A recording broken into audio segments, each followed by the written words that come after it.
the YouTube world. It's your boy B. We right back up at you guys with another outlier experience. And y'all already know who it is. Y'all already know what it is. We right back up at you cats with another video. Yes, sir. And today, it is Wednesday, the first week of February, man. And it seemed like I was just saying that this is the first podcast of the year. Time goes by so fast, my people. So fast. And that's going to lead into the main topic, which we're speaking about today, which is systems and routines. I've been putting this talk off for a minute. I've been talking about systems, man. Systems.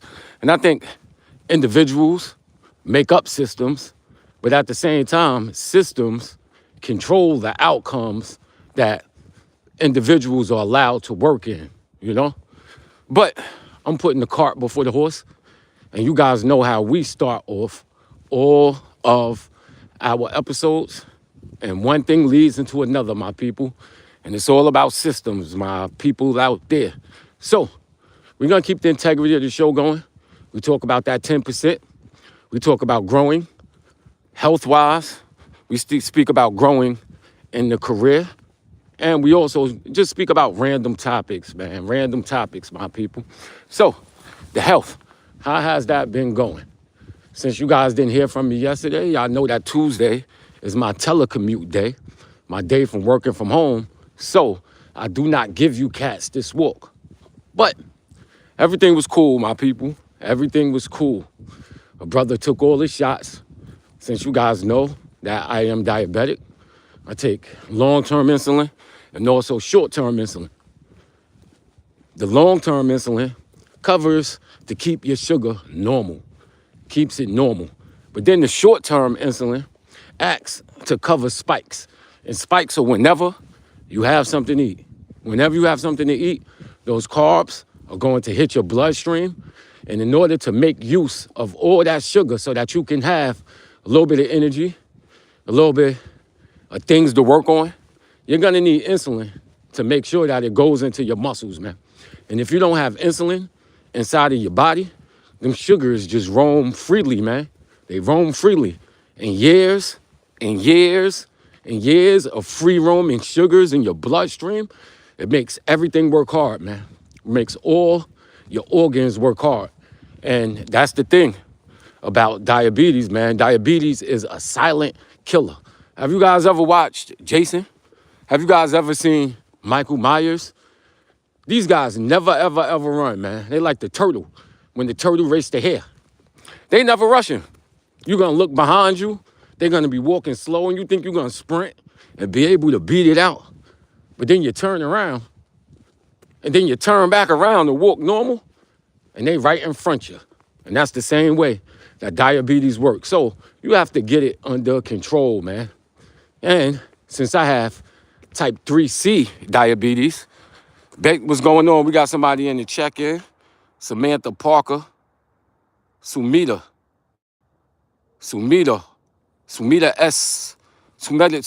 Soccer, ISI. What up on the check-in? Where you coming in from?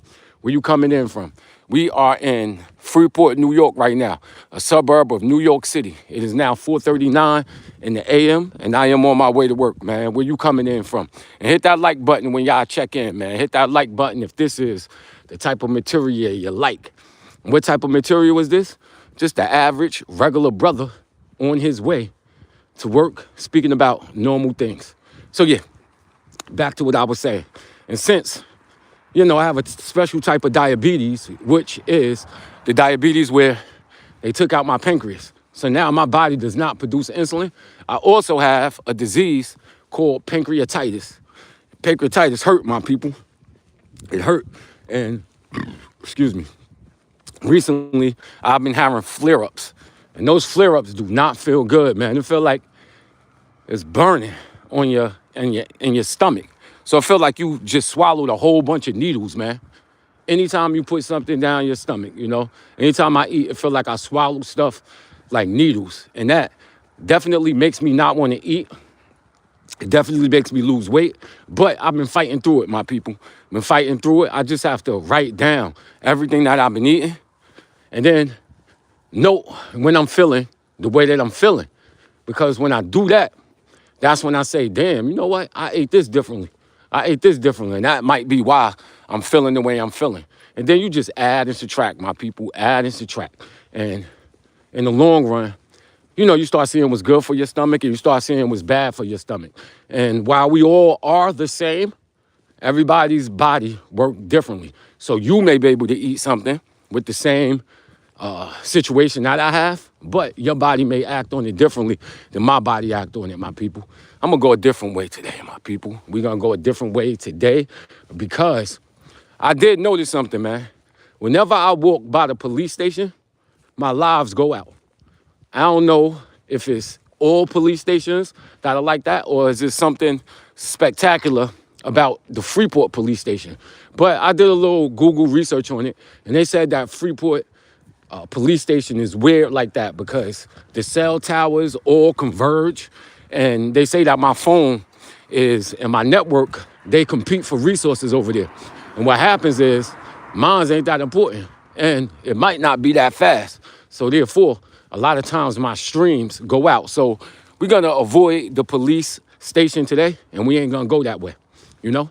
So we spoke about the pancreatitis and how I'm dealing with that. I am gonna start writing down everything that I eat just to make sure that, you know, I'm doing everything I can to control this thing we call pancreatitis. Next thing we're gonna speak about is work, my people, work. And the dominoes are still falling from last week when we got audited and we couldn't produce what we needed to produce in a timely manner. And this is some procedures that I personally control. And what happens is now you get people to start looking all up in your information. And as a professional, that's the last thing you want, man. You want things to run so smooth that nobody is questioning you. Because when people start questioning you, that's when they're gonna try to find something, man. And you do not want to look at with a fine-tooth comb like that, man. And that's basically what people are doing.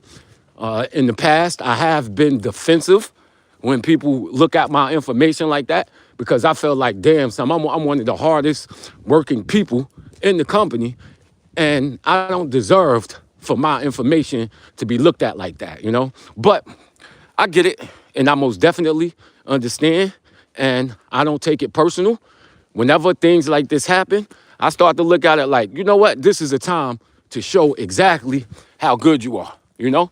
When people are looking at you, you show them how good you are, you know? It's interesting because, you know, you can start showing, you know, you can take a bad and make it good. So let's say you're a basketball player and people don't think you work hard or they want to look at your day-to-day activities and the things that you're doing. You know, if they start looking at you on a microscope like that and they see like, damn, yo, this dude is a hard worker. Not everybody can get down like this cat. Then you start putting yourself in rare air, in rare form where not too many people can do what you do. So I'm looking at it like that. I'm not gonna look at it as a bad thing. This is a situation where I should have been on top of everything and I wasn't. But now I'm on it, man. I'm on it. And this is what brings us into the main topic in which I want to speak about today. Systems. Systems, my people. Systems, systems, systems. Somebody said, where am I from? Somebody on the check-in said, where I'm from. I'm from Freeport, Long Island, Freeport. I'm really from Hempstead. You know, I grew up in Hempstead. I lived in Hempstead most of my life, Hempstead, Long Island. That's in New York. But for the last, 15 years on and off, 15, 20 years on and off, I've been living in Freeport. So now I don't even fight it no more, man. I'm from Freeport and Hempstead, but ultimately Long Island. Y'all know what it is. Somebody said hi on the check-in. What up? What up? I'll be messing up names, so I'm gonna try my best. This is Mikhail Sasinovich, something like that. Mikhail Sasinovich. I like those names with L's at the end of it, man. With the L's. I plan on having kids early next year or this year. You know, one of the names that I really, really like is Emmanuel. You know, I love that name, Emmanuel. I also like the name, what other name I like? I like Emmanuel. I also like James. You know, I like those names for a boy, if I have a boy. I haven't thought about no girl names yet, man. You know, I should think about them, but I haven't, you know? So yeah, we talking about systems, my people. We talking about systems, man. You know? Now, this really came into my head when I was speaking about work and staying on top of stuff, you know, and about a system. And when there's so much stuff to do, man, so much stuff to do, the best way to do it is to come up with a routine, my people, a routine. And what I mean by a routine is a bunch of steps that if you follow them on a day-to-day basis, these steps should help you establish a goal. So the way I think about it is like this, man. We got two different minds, right? We got two separate minds. We got minds where we look at things and it could be very, very, very strategic and you're using a lot of brain power to accomplish something. And those type of tasks can be very taxing on your mind, body, and also soul. And in all honesty, it's hard for people to maintain that level of concentration and that level of brain power that you're using for a whole long time. So for me, myself, I could do them for a month. I could go a whole month sprinting where I'm giving you high level work where I'm thinking a whole lot. But then after that month is over, after that 3 weeks is over, my mind, my body gets exhausted. Very, very, very exhausted. And I start slipping. You know? So I peeped that about myself, right? And there's other times where I could just do certain work where I could be thinking about other stuff at the same time. And it's not really taxing on my mind. You could just go into just ghost mode where you're doing the work, where your mind honestly really isn't in it because the stakes are a lot lower. And with those lower stakes, and the fact is you're not really doing like a whole like crazy type of work and you're not really thinking a lot. So you could basically do those type of tasks forever without really having any mental breakdown for it. So I know that with my work, man.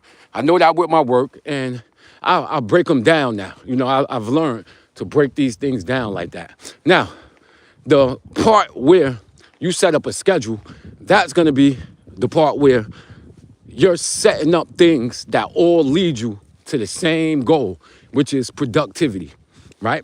So I look at that time right now as going on the train right now. I'm about to ride on the train. My commute is like a little bit over an hour, maybe an hour and 20 minutes. So within that hour and 20 minutes, I'm about to put my brain into coming up with writing down everything that I have to do, labeling them and the proper context of what's most important. Look at the things that gonna take a whole lot of brain power to do and just write those down, right? Have everything on paper, look at it. Then using my strategic mind, now we looking and we're like, damn, all right, this is important, this is important, this is least important, this is more important. And then come up with procedures, write down the procedures and what I need to do to complete all of these tasks, to complete every single thing that I want to do, right?